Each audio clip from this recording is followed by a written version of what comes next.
జయ విజయులు అనే ఇద్దరు శ్రీ మహావిష్ణువు నివాస స్థలమైన వైకుంఠానికి ద్వారపాలకులుగా ఉంటారు.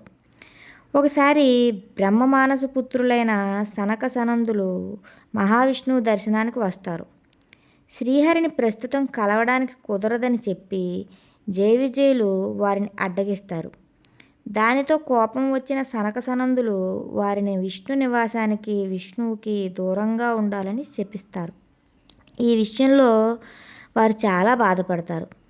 ఈ మొత్తం విషయాన్ని తెలుసుకున్న విష్ణుమూర్తి శాపానికి మినహాయింపుగా 7 జన్మలు విష్ణు భక్తులుగా ఉంటూ భూలోకంలో ఉంటారా, లేదా విష్ణువుని ద్వేషిస్తా 3 జన్మలు ఉంటారా భూలోకంలో అని వారిని అడుగుతారు.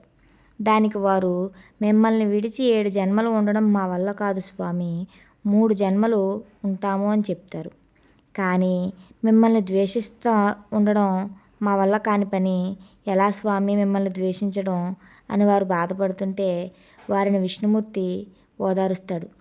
మీరు మమ్మల్ని ద్వేషిస్తూ ఉన్నా సదా మమ్మల్ని ధ్యానిస్తూ ఉంటారు అని విష్ణువు చెప్తారు.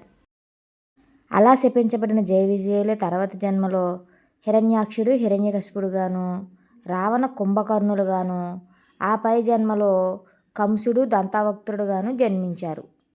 నచ్చితే ఈ విషయాన్ని లైక్ చేయండి.